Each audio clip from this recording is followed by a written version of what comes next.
আমাদের সন্তান। এই আন্দোলনটার যেটা প্রেক্ষাপট, সেই প্রেক্ষাপটটা হচ্ছে তোমরা 2018 সাল আন্দোলন করেছিলে। সেই আন্দোলনের প্রেক্ষিতে সরকার কোটা বাতিল করেছে।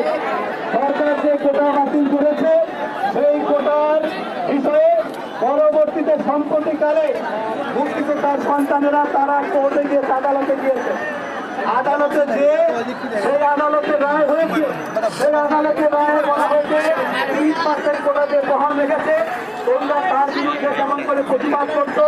তোমরা কি জানো এই রায়ের বিরুদ্ধে সরকারও আপিল করেছে?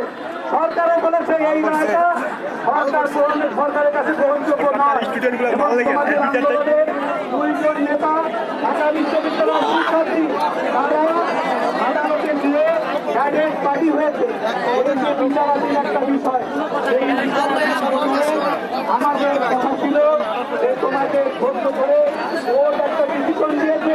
যখন সরকার আপিল করেছে এবং তোমাদের পক্ষ থেকে তোমরা যখন আপিল করে আবেদন করেছো, তার পর থেকে আদালত সিদ্ধান্ত দিয়েছে 5ই আগস্ট